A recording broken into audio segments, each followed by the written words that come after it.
Queen charge Lalo, the first thing you want to look out for is an optimal entry point by the enemy queen. Now I noticed on this base that there's kind of 3 air defenses and an inferno and a queen kind of centralized in this one area. Now the main things that you want to remove for Queen charge Lalo usually are 1 to 2 air defenses, an inferno, wizard towers, the enemy queen of course, and then possibly sweepers and expos if you can. You don't need to remove all of those, you just need to remove some of them to have a decent Queen charge Lalo attack. Now for this base in particular, I noticed that these 2 air defenses, the Queen and an Inferno, can both be reached from one compartment.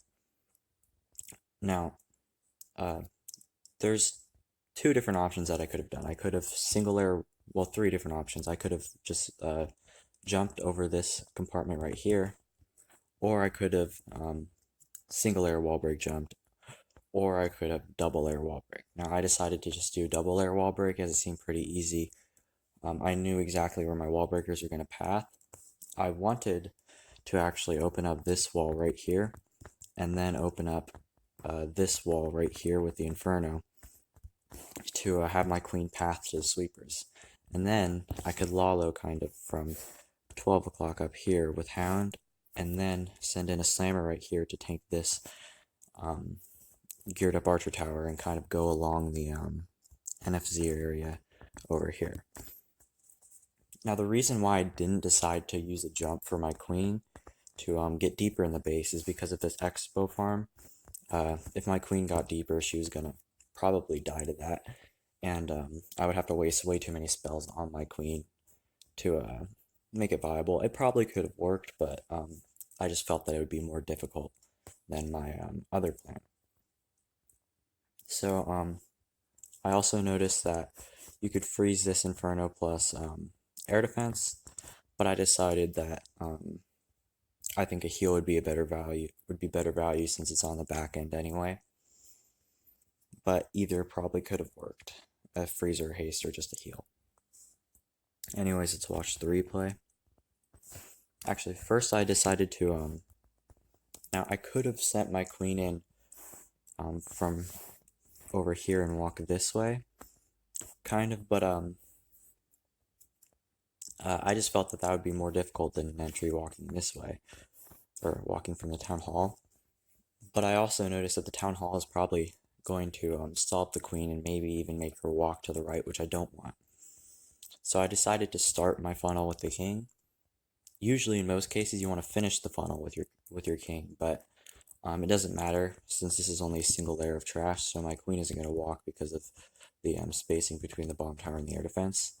So I could walk my queen starting with the king to funnel and then ending with a baby dragon right here since the air defense won't target it.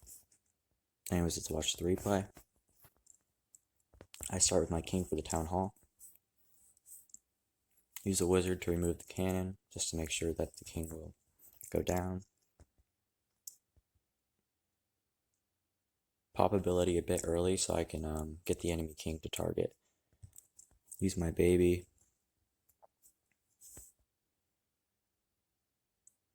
Coco Loon, and then start my healers.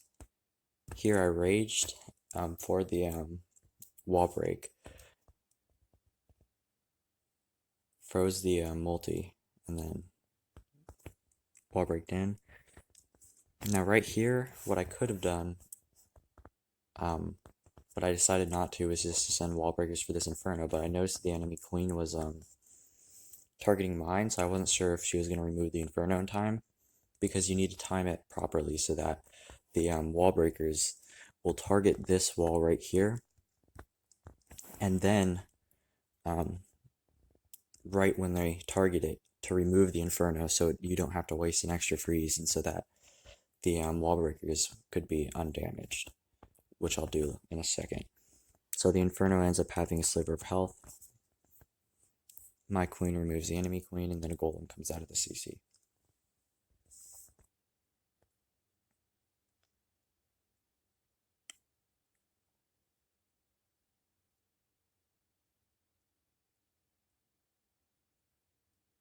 Once the golem dies, I start my wall breakers.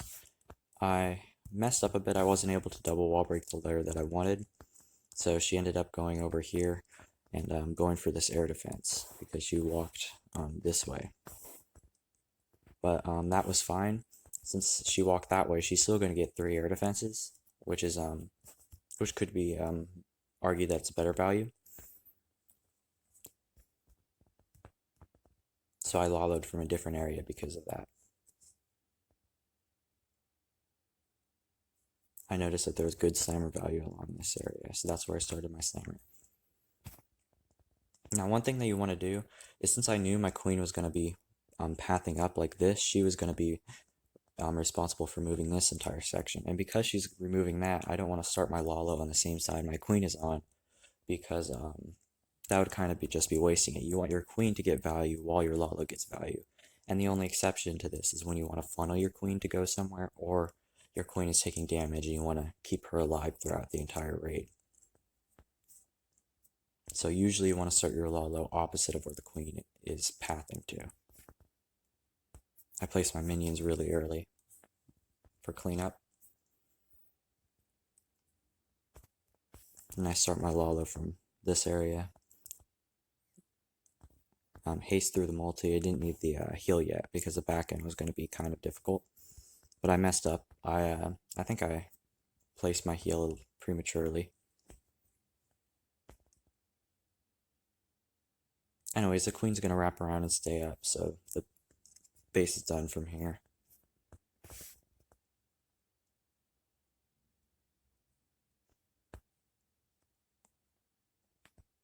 Now for this base, I use the same exact army composition, or very similar army composition, because I was just YOLOing these attacks. But yeah, so what I noticed on this base is that the value is still kind of concentrated by the queen. There's 2 expos, there's 2 air defenses, and I like getting 2 air defenses because then you can usually set up good pathing for your Lalo. Now I knew that I wasn't going to be able to remove either Inferno, so I definitely had to save a heal for that. But luckily I didn't need to use a freeze for my wall break because there was no Inferno that I would have to freeze. So I decided to walk my queen this way, double wall break into to get into this compartment right here to remove both ADs and the queen and CC. I'll use my king to finish the funnel on this base. Now I noticed that the sweepers were kind of facing this way and this way, so I would have to queen charge into a sweeper, which isn't ideal. But the upside is I also won't have to Lalo against the sweeper. So if my queen charge stays alive, then I can Lalo behind the sweepers the entire raid. I start with a baby drag, but I place it right on top of a Seeking Air Mine. I probably should have used a Coco Loon.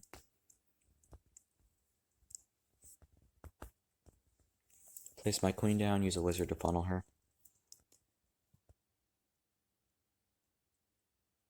Start healers.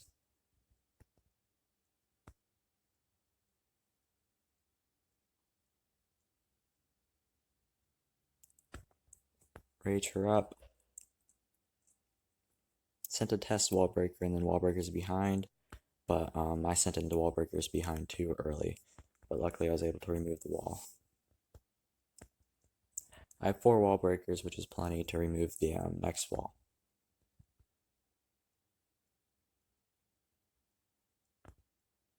The main problem with this is I was worried that my queen was going to actually path downwards for this area, which she does, so she doesn't actually end up taking down this air defense.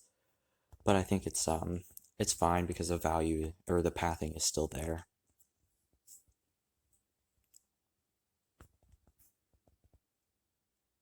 I start minions to try and path my queen up.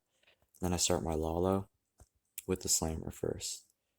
I kind of wanted to save the minions, and usually I want to start the Lalo by like 1:30 left at least. I think the clock is around 1:45 or something right around here. I noticed that there's really good slammer value in this area. Nothing could really harm the slammer because there were no air defenses. Teslas pop up. I had to pop Queen ability because I missed the rage. I used Lalo through here to funnel the Slammer over to the Inferno.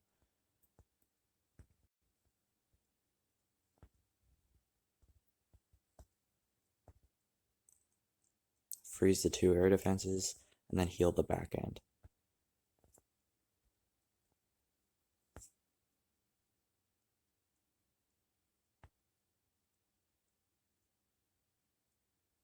Anyways, this is just a quick video on my thought process for Queen Charge Lalo at Town Hall 10. I actually don't use Queen Charge Lalo that much.